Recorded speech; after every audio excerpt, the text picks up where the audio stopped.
Assalamualaikum warahmatullahi wabarakatuh. Alhamdulillah rabbil alamin. Allahumma shalli ala Muhammad wa ala ali Muhammad. Nah, sahabat sekalian yang dirahmati Allah, dimanapun Anda berada, semoga tetap sehat dan senantiasa berada dalam lindungan Allah Subhanahu wa ta'ala. Pertama, marilah kita selalu bersyukur kepada Allah atas limpahan rahmat, nikmat dan karunia-Nya kepada kita semua. Semoga dengan itu semua semakin mendekatkan diri kita kepada Allah dan semakin menambah kadar keimanan dan ketakwaan kita kepadanya. Salawat dan salam semoga selalu tercurahkan kepada Nabi kita, Nabi Muhammad SAW, pada keluarga, para sahabat, dan kepada siapapun yang menjadi pengikut setia beliau sampai pada hari kiamat nanti. Semoga kita semua kelak mendapatkan syafaat dari beliau. Amin, amin ya rabbal alamin. Nah, sahabat sekalian yang dirahmati Allah Subhanahu wa ta'ala, pada kesempatan kali ini saya akan membacakan tafsir Buya Hamka, yakni di dalam tafsir Al-Azhar terhadap Quran surah Al-Humazah. Allah Subhanahu wa ta'ala berfirman, A'udzu billahi minasy syaithanir rajim.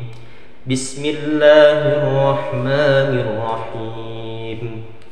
Wailul likulli humazatin lumazah alladzi jama'a malan wa 'addadah yahsabu anna malahu akhladah kalla layunbadhanna fil hutamah wa ma adraka mal hutamah narullahil muqadah allati tattali'u 'alal af'idah innaha 'alaihim muqsadah fi 'amadin mumaddadah. Wailun, kecelakaan besar bagi tiap-tiap pengumpat. Pangkal ayat pertama. Wailul likulli humazatil lumazah. Nah, pengumpat itu ialah orang yang suka membusuk-busukkan orang lain dan merasa bahwa dia saja yang benar.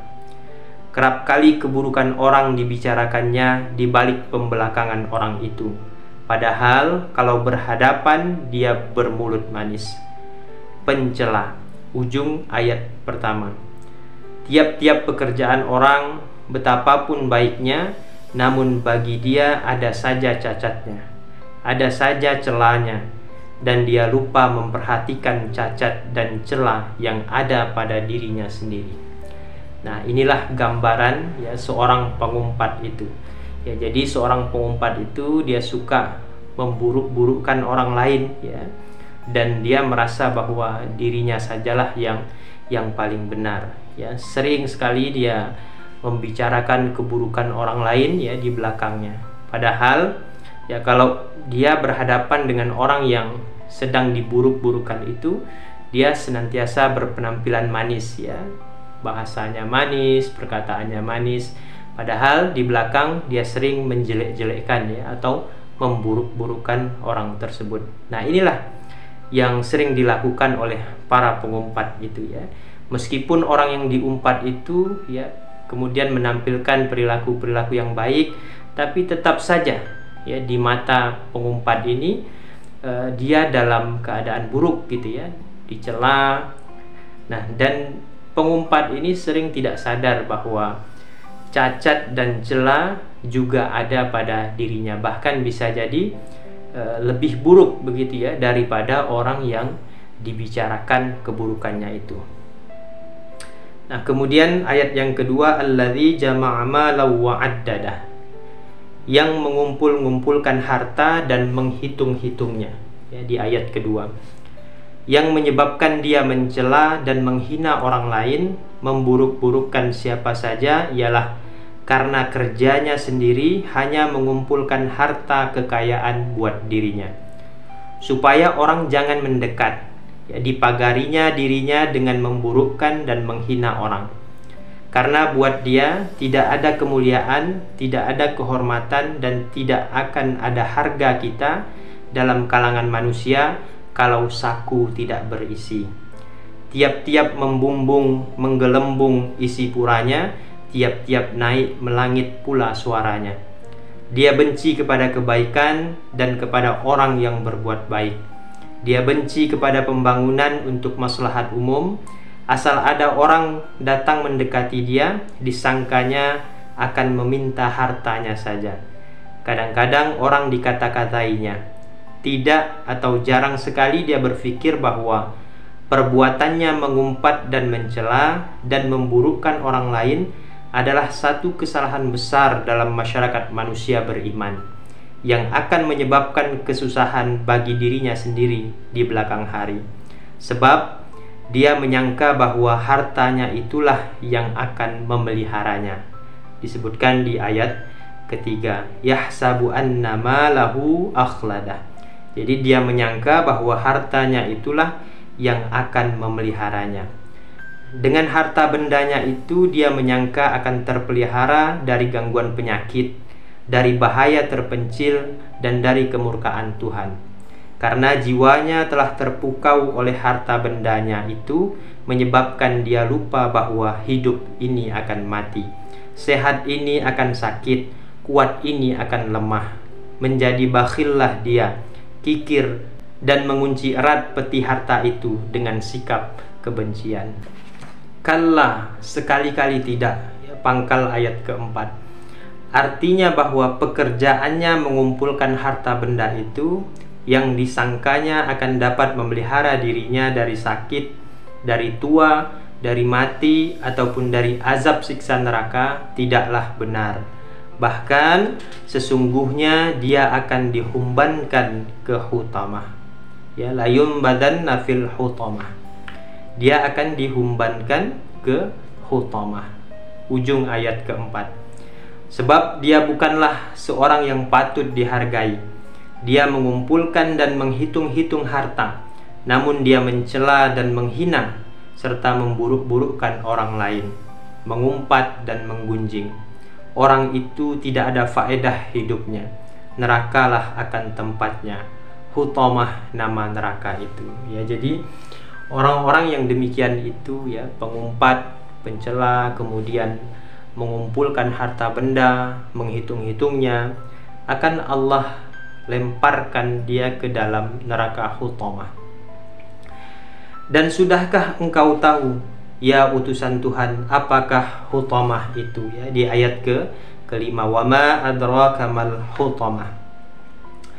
Nah, ini bersifat pertanyaan dari Tuhan kepada nabinya untuk menarik perhatian beliau tentang ngerinya hutamah itu. Narullahil muqadah, ialah api neraka yang dinyalakan. Ayat ke-6. Karena selalu dinyalakan, berarti tidak pernah dibiarkan lindap apinya, menyala terus, karena ada malaikat yang dikhususkan kerjanya menjaga selalu kenyalaan itu. Lantaran itu maka berkobarlah dia terus. Ya, jadi ya, neraka hutamah ini adalah api neraka yang selalu dinyalakan, ya, tidak pernah padam, ya. Jadi ada malaikat khusus yang ditugaskan oleh Allah Subhanahu wa taala untuk selalu menjaga supaya api itu terus menyala. Jadi dia terus berkobar. Nah, inilah ya ancaman untuk orang-orang yang disebutkan tadi di atas, ya, pencela, pengumpat, orang-orang yang bakhil, suka mengumpul-ngumpulkan harta, menghitung-hitungnya. Allati tattali'u 'alal afidah, yang menjulang ke atas segala hati itu. Ayat ke-7. Maka hanguslah selalu, terpangganglah selalu hati mereka itu, yaitu hati yang sejak dari masa hidup di dunia penuh dengan kebusukan, merugikan orang lain untuk kepentingan atau keuntungan diri sendiri, menginjak-injak orang lain untuk kemuliaan diri. Innaha 'alaihim mu'sadah, sesungguhnya neraka itu atas mereka akan dikunci erat. Ya, ayat ke-8. Artinya setelah masuk ke sana mereka tidak akan dikeluarkan lagi, dikunci mati di dalamnya. Fi amadim mumaddadah, dengan palang-palang yang panjang melintang. Ayat ke-9. Kalau difikirkan secara mendalam, ancaman sekejam ini adalah wajar dan setimpal terhadap manusia-manusia yang bersifat seperti digambarkan di dalam ayat itu. Pengumpat, pencela, mengumpul harta dan menghitung-hitung, dengan mata yang jeli melihat ke kiri dan ke kanan, kalau-kalau ada orang yang mendekat akan meminta. Sikapnya penuh rasa benci, dan bila harta benda itu telah masuk ke dalam simpanannya, jangan diharap akan keluar, kecuali untuk membeli kain kafannya. Setelah harta itu masuk jauh, jangan seorang jua pun yang tahu. Maka hukuman yang akan diterimanya kelak, yaitu dimasukkan ke dalam neraka yang bernama Hutamah, yang apinya terus menyala, dan nyala api itu akan membakar jantung hatinya selalu. Hati yang busuk, hati yang penuh purba sangka, semua itu adalah ancaman yang sepadan. Nah, jadi betapa ngerinya ya begitu ancaman untuk orang-orang yang kerjanya suka mengumpat, kemudian mencela, mengumpul-ngumpul harta, kemudian menghitung-hitungnya. Mereka disediakan oleh Allah Subhanahu wa taala tempat yang sangat hina, yaitu neraka yang bernama Hutamah, di mana neraka ini ya apinya terus menyala untuk membakar jantung hatinya, ya hati yang penuh dengan kebusukan, hati yang penuh dengan kebencian, hati yang penuh dengan buruk sangka kepada sesama manusia. Dan kemudian pintu neraka Hutamah itu ditutup rapat-rapat setelah mereka berada di dalamnya, dikunci pula mati-mati, bahkan diberi palang yang panjang melintang sehingga tidak dapat dihungkit lagi.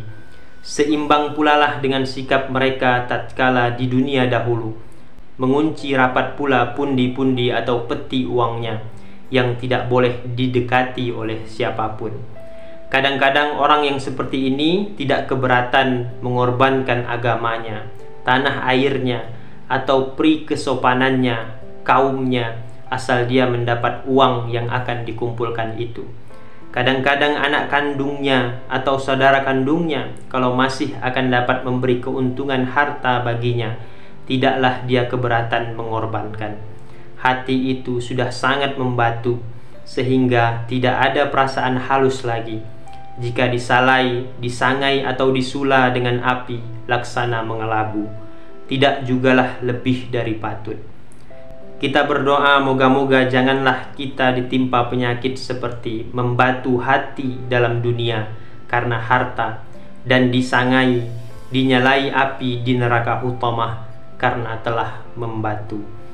Nah, sahabat sekalian yang dirahmati Allah Subhanahu wa taala, itulah ya penafsiran Buya Hamka di dalam tafsir Al-Azhar terhadap Quran surah Al-Humazah, ya, berbicara tentang bagaimana celakanya seorang pengumpat, ya, celakanya seorang pencela, celakanya seorang yang suka mengumpulkan harta dan menghitung-hitungnya. Nah, ancaman ini sesungguhnya peringatan dari Allah Subhanahu wa taala kepada kita supaya kita tidak menjadi seorang yang pencela, ya, seorang yang pengumpat atau seorang yang sangat cinta terhadap harta benda sehingga dia enggan untuk mengeluarkan harta itu di jalan Allah Subhanahu wa taala. Dan kita berlindung kepada Allah semoga dijauhi dari sifat-sifat yang demikian itu. Nah, sahabat sekalian yang dirahmati Allah Subhanahu wa taala, demikian semoga ini dapat memberikan manfaat kepada kita semua. Saya akhiri billahi fisabilil haq fastabiqul khairat. Wassalamualaikum warahmatullahi wabarakatuh.